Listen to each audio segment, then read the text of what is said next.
แต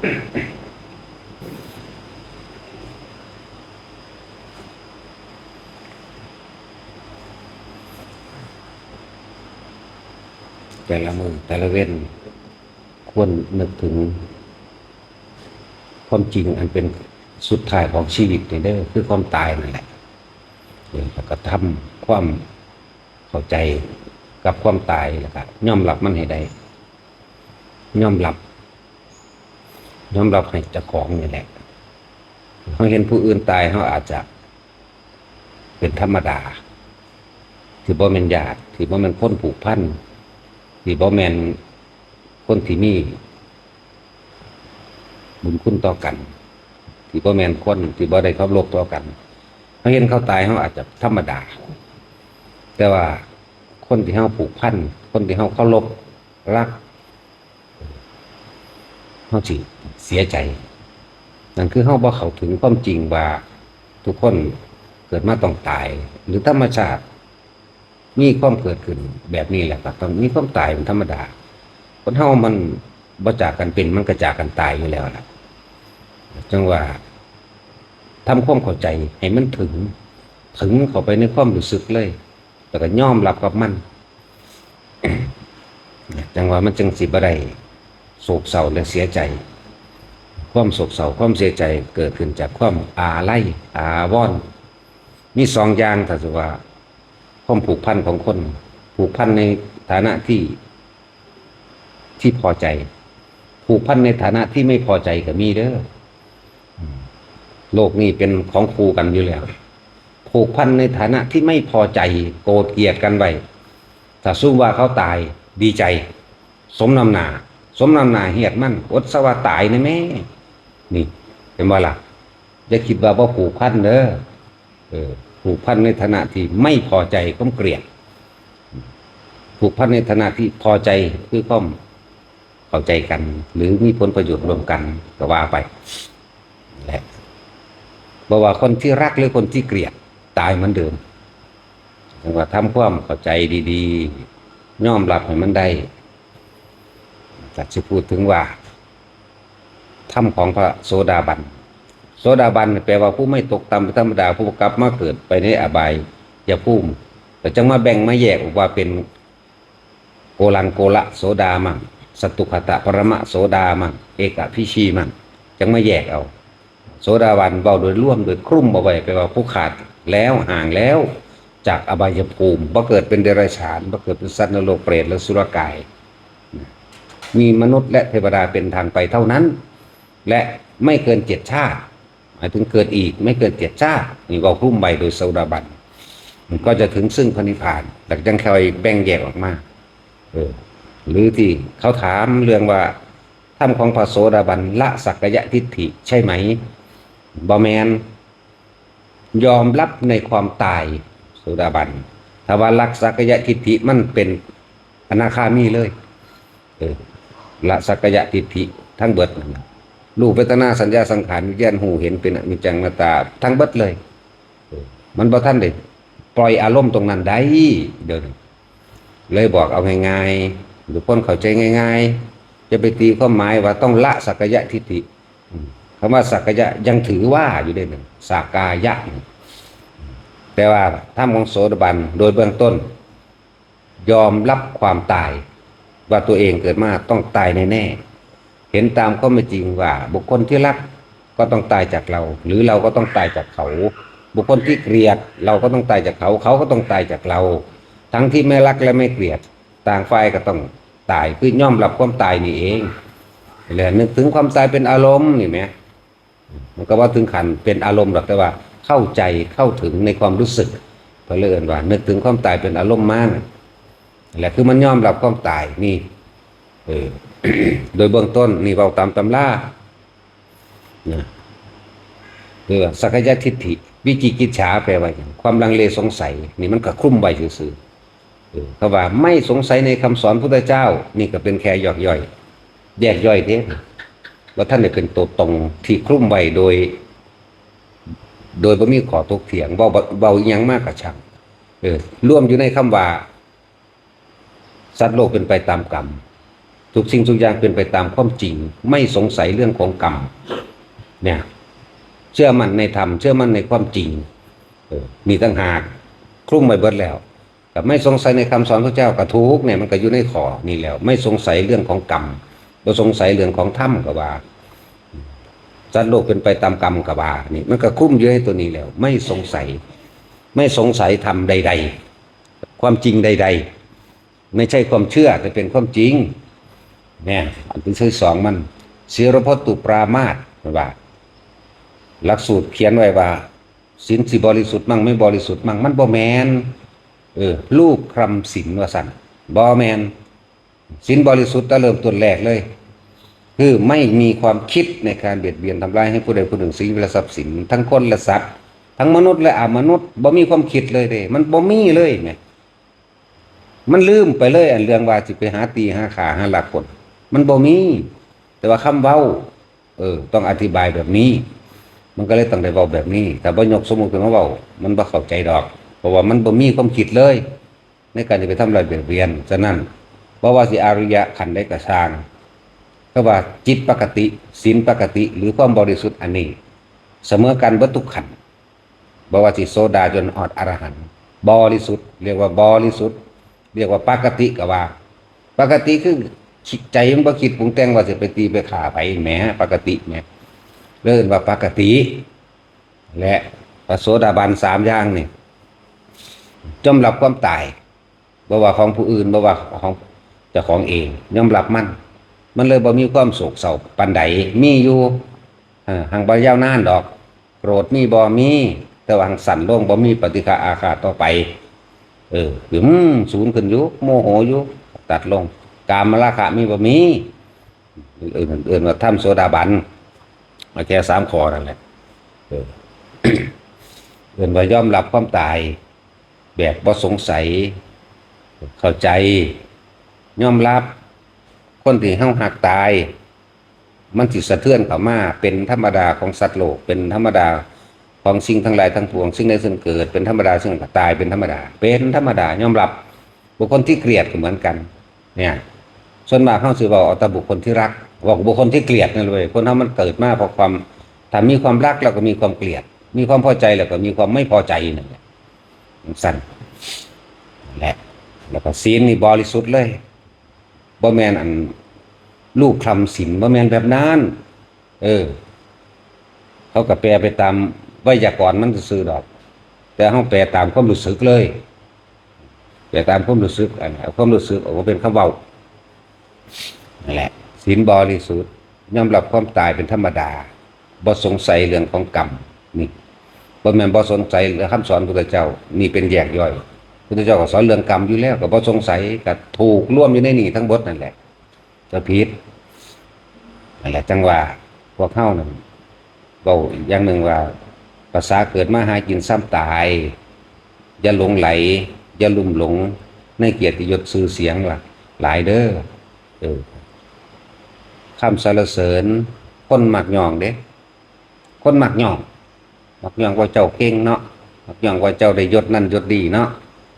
ยกย่องว่าเจ้าเป็นคนดีเนาะอันคนเลวมันบ่เอาอันแนวเลวๆมันก็มีอยู่ในคนเดียวกันอยู่แล้วแหละมันมีอยู่2อย่างในตัวคนผู้หนึ่งอยู่แล้วในใจของผู้นั้นอยู่แล้วดีกับเลวก็อยู่น้ำกันพอใจกับบ่พอใจก็อยู่น้ำกันนั่นแหละคนเมามันมักย่องจะไปให้เข้าใจถ้าถูกใจเขาได้ผลประโยชน์เขาก็ย่องถ้าไม่ถูกใจเขาไม่ได้ผลประโยชน์เขาก็ด่าไม่เท่านี้นั่นแหละควรให้รู้ท่านให้ไว้ความคิดเท่านั้นต่อคำสรรเสริญและนินทาแต่คนที่มีธรรมเท่านั้นเด้ยังสิเข้าใจสิ่งเหล่านี้คนที่มีความจริงคำว่าธรรมคนที่ศึกษาคำสอนพระพุทธเจ้าคนที่เข้าถึงความจริงคนที่ระลึกนึกตึกตรองในตัวเองอยู่แล้วจึงจะท่านหรือไหวความไหวของจิตของเฮาของคิดของเฮาท่านต่อคำสรรเสริญและนินทาท่านต่อความได้มาและเสียไปท่านต่อยศแล้วก็เสื่อมยศท่านต่อลาภแล้วก็เสื่อมลาภท่านต่อสุขแล้วก็ทุกข์สุขบ่มีทุกข์บ่มีให้มันท่านแต่ว่าสุขก็คือพอใจแน่เขาไปยึดแล้วพ ความบ่พอใจแม่นบ่ยึดมันก็ได้มาเพราะมันยึดตัวหนึ่งได้ตัวสองจังว่าก็เข้าสิมาฝึกหัดปฏิบัติกันอยู่มันละบ่แม่นมาเอาเพื่อให้ได้เป็นหยังดอก หรือภิกษุนักบวชทั้งหลายนี่บวชเข้ามาแล้วนี่เฮาบ่ได้บวชตามประเพณีโดยงมๆง่ายๆโดยบ่ได้เข้าใจอีหยังมันเด้เฮาเห็นถูกเฮาเห็นความชิงดีชิงเด่นความแกร่งความแย่งเฮาเห็นสาเหตุแห่งถูกคือความอยากได้ดังใจนั่นล่ะเฮาเห็นหนทางดับทุกข์เฮาเห็นวิธีที่ดับแล้วเฮ็ดเพื่อสิให้เขาถึงที่สุดคือความดับความเกิดบ่กลับมาเกิดอีกเด้เฮาบ่ได้บวชตามประเพณีเฮาบ่ได้บวชไปตามความเชื่อเฮาบ่ได้บวชไปตามที่เคยสืบต่อกันมาเหมือนกันกับเฮาเคารพนับถือความเชื่อหรือศรัทธาเฮาบ่ได้ศรัทธาโดยมีผู้ใดผู้หนึ่งพาไหว้เฮาจังไหว้มันบ่ได้ไหว้ตามความเชื่อของไผอีกนั่นแหละเฮาไหว้เพราะว่าเฮาเห็นความจริงเฮาเคารพนับถือนี่คือยอมรับคำสอนเพิ่นคำสอนเพิ่นเป็นจริงเฮายอมรับตรงนี้ต่างหากนี่เฮาจะเลยเคารพกราบไหว้โดยบ่มีข้อถกเถียงบ่มีข้อขัดแย้งเบิดทั้งหัวใจเฮาเลยนั่นแหละแต่การเคารพกราบไหว้ของเฮามีความนอบน้อมมันออกจากใจเด้ออกจากความจริงออกจากความรู้สึกจริงๆนั่นแหละเพราะแม่นบวชมาว่าสิหาลาภสักการะเดี๋ยวกินโยชื่อเสียงหยังบ่ได้สนใจตรงนั้นบวชมาว่าเพื่อก็คารวะเป็นหนทางคับแคบนั่นแหละกังวลนี่เดี๋ยวก็ญาติมาหาเดี๋ยวก็ทำงานนั้นเดี๋ยวก็ทำงานนี้เดี๋ยวก็ห่วงหนี้ห่วงสินโอ้ยสารพัดหลายอะไรอย่างแล้วผู้ที่ออกมาบวชก็เหมือนว่าเฮาบ่มีหยังเฮาถิ่มหมดแล้วนะจังซั่นแต่ว่ามันเป็นหยังที่จะมาของเกี่ยวกับเรื่องของโลกดึงให้ใจลงไปในทางต่ำเบิดนั่นน่ะแต่จึงพยายามออกมาอยู่ผู้เดียวว่า เพื่อสิสละตราบใดที่ตายังเห็นกับบุคคลที่รู้จักหูยังได้ยินกับเรื่องเล่าต่างๆกับบุคคลที่รู้จักมีแต่เรื่องโลกเป็นส่วนมากแม้ว่าล่ะตาหูจมูกเห็นนั่นนี่ล่ะดึงลั่งไปเหมือนเดิมแต่จึงเอาตัวเองออกมาอยู่น้ำปลาน้ำเขาเอาตัวเองออกมาอยู่เพื่อหาเครื่องอยู่ปุถุชนคนทั้งหลายอยู่กับความอยากตื่นขึ้นภาพพุ่นทำงานนั่นทำงานนี่มนุษย์เงินเดือนก็คิดถึงเงินเดือนพวกทำงานมีเงินเดือนก็ดีประเภทว่าข้าราชการนั่นสิก็คิดถึงเงินเดือนกับคิดถึงผลประโยชน์ได้ความเห็นแก่ตัวคิดถึงตาเจียวยศถาบรรดาศักดิ์ไปคงเหงไปรังแกเอาเขาคิดถึงตาสิ่งที่ตัวเองสิได้ไปเป็นหนี้ไว้ดาวรถไว้แพงๆหรือส่งลูกเรียนเมืองนอกสิคิดความตัวเห็นแก่ตัวนั่นแหละปุถุชนทั้งหลายเป็นทั้งสั้นเพราะว่าเขาเห็นความเห็นแก่ตัวทั้งของตนมันก็ไม่ต่างกับคนอื่นเขาจึงเห็นสาเหตุนี่เองความเห็นแก่ตัวนี่เองที่ให้คนดิ้นรนคนขวายทำลายและทำลายซึ่งกันและกันเพื่อให้ได้ในสิ่งตัวเองปรารถนาฆ่าคนก็ได้ฆ่าสัตว์ก็ได้ลักนั้นได้ทั้งนั้นเขาเห็นโทษทั้งตัวนี้ต่างหากนี่คือสาเหตุของมันคือความอยากนี่เองเขาจึงถอนตัวเองออกมาและจังหวะตราบใดเขายังคุกขี้คนรู้จักอยู่ดึงลงไปทั้งต่ำแหละบ่เว้าเรื่องไฮหน้าเว้าเรื่องหมู่พวกเรื่องหาอยู่หากินเว้าเรื่องรวยสารพัดเว้าเรื่องอีนั่นงามบักนี่งามเว้าไปจะดึงไปทั้งนั้นแหละบ่เป็นหนทางออกจากทุกข์บ่เป็นหนทางออกจากความเวียนว่ายตายเกิดจังหวะฟังไว้ดีๆเด้อคำว่ามิจฉาทิฏฐิกับสัมมาทิฏฐิถ้าตั้งจิตถูกนะเป็นผู้มีชัยชนะเกิน 50% หมายถึงว่าเห็นตามความเป็นจริงเรียกว่าสัมมาทิฏฐิถ้าจิตที่ตั้งเอาไว้ถูกแล้วนี่มีชัยเกิน 50แล้วมันจะเห็นแต่ความจริงไม่ใช่ความเชื่อถ้าตั้งจิตผิดแพ้เลย50เหมือนกันตั้งจิตผิดคือไม่ได้เห็นตามความเป็นจริงนั่นแหละไม่ได้เห็นตามความเป็นจริงแต่สิเอามาเทียบอีกคนเขาว่าวิจิกิจฉาแปลว่าลังเลสงสัยบาดนี้ถ้าเป็นสัมมาทิฏฐิแล้วบ่มีความลังเลสงสัยตามความจริงเลยตามความว่าสัตว์โลกเกิดสัตว์โลกตายเลยสิ่งใดสิ่งหนึ่งเกิดเป็นธรรมดาสิ่งดับเป็นธรรมดาเลยบ่มีความลังเลสงสัยนี่ก็เป็นสัมมาทิฏฐิอันนั้นสัตว์โลกย่อมเป็นไปตามกรรมคือการกระทำอันโดยจิตเจตนาของคิดขึ้นเป็นต้นแรกปฏิท้าคิดผิด ผิดไปยังไงจมลงไปจมลงไปเหมือนกันกับคนเฮาทำผิดเพียงแค่ชาติเดียวแต่อาจจะไปรับทุกโทษทันบาปกรรมต่างๆอีกนับประมาณชาติไม่ได้อาจจะเป็นล้านชาติล้านโกรธชาติเลยนับไปเป็นกลับเป็นกันเป็นอสงไขยไปเลยนี่ทำผิดเพียงแค่ชาติเดียวนี่จากว่าละแต่จังว่ามีความสำคัญเด้อ ในความเห็นนึกว่าสำคัญที่ความเห็นสัมมาทิฏฐิคือความเห็นตามความเป็นจริงไม่ได้เห็นไปตามความเชื่อและต้องบอกว่าให้เลือกเฟ้นเอาเด้อถือมองถือที่แล้วไปได้จนถึงนิพพานได้ถ้าพิษแล้วจมลงมาอเวกีเหมือนกันแปลงสั้นแหละต้องเชื่อว่าสัตว์โลกเป็นไปตามกรรมอย่างไรเขาไม่ได้เชื่อได้อันเกี่ยวกับว่าเป็นไปตามคำทำนายที่โลกเขาทำนายกันว่ามันย่านเด้ที่บอกไงอันคำทำนายนะหมอดูกับหมอเดามันบ้าละบ่ได้เป็นไปตามว่ามีสิ่งศักดิ์สิทธิ์สิดลบันดาลเป็นไปตามคนให้พรบ่ได้เป็นเด้บ่ได้เป็นไปตามคนสาปแช่งอะไรนี่เขาบ่ได้สนใจตรงนี้แล้วเห็นว่าเป็นไปตามสิ่งที่ตัวเองคิดเป็นไปตามสิ่งที่ตัวเองกระทำดังหากแล้วก็เป็นไปตามความจริงอีกถ้าบ่มีธรรมะพระพุทธเจ้าเราจะไม่รู้อะไรเลยแจ้บาลักธรรมะพระพุทธเจ้าแต่เปรียบแล้วเป็นนึกว่าเผ่าพันธุ์แห่งดวงอาทิตย์ให้แสงสว่างเสมอกันปึ๊ดจึงเรียกว่าธรรมนี่เป็นของโลกเป็นของสัตว์โลกบ่มีแบ่งบ่มีแยกผู้ใดนำความจริงอันนี้เข้าไปฝึกปฏิบัติถึงนิพพานเหมือนกันบ่เกี่ยวกับศาสนาอีกเรียกว่าธรรมนะบ่ได้เกี่ยวบ่ได้ห้ามศาสนาพุทธคริสต์อิสลามพุทธคริสต์อิสลามสิถือผีก็ถือกันเดียวกันนั่นแหละคือการขอร้องอ้อนวอนสวดมนต์ขอคือพิธีกรรมต่างๆเพื่อจะแก้ให้ตัวเองอยู่ดีมีสุขไปจังสิแหละคือความเห็นผิดเพราะว่าคนในพุทธกับสิไปต่างบางใดเพราะว่ามิจฉาทิฏฐิมันก็ความเห็นผิดมันก็อยู่ได้นำทุกคนบ่ได้เกี่ยวกับว่าอยู่ในศาสนาใดศาสนาหนึ่งธรรมะคือความจริงอย่างสั่นมันบ่แบ่งแยกเด้เกิดมาก็เจ็บไข้ได้ป่วยเหมือนกันบ่แบ่งแยกได้ว่าอันอื่นบ่ป่วยเด้อป่วยเหมือนกัน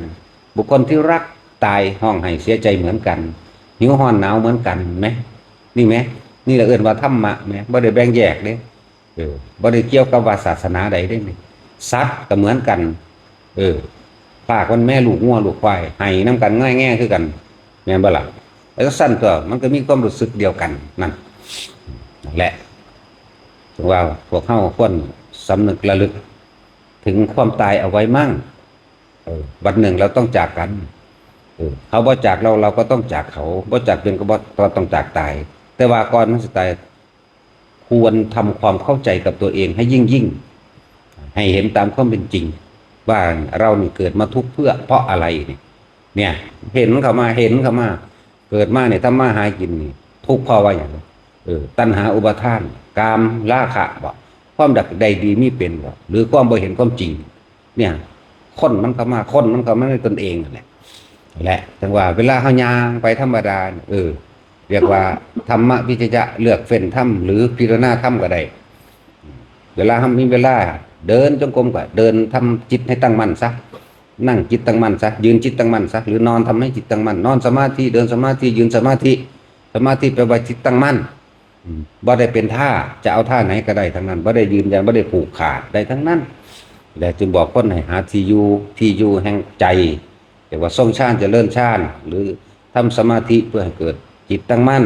เมื่อมันตั้งมั่นมันมีกำลังแล้วมันจึงจะเห็นความคิดเจ้าของเห็นสิ่งต่างๆที่มันเป็นไปว่ามันเป็นของบ่จีรังอย่างยืนบ่ว่ามันเดินทางเข้าสู่ความเสื่อมสลายแตกดับหรือตายบ่เห็นตัวนี้ตั้งหากก็น้อมเข้ามาแม้ตัวเราก็จะเป็นเช่นนั้นได้บ่เนี่ยมันก็ยอมรับไปเลยผู้ใดเป็นผู้ใดตายมันจะเอาทุกข์มาจากไสมาบ่นึกมันบ่ปรุงมันบ่แต่งเพราะมันยอมรับ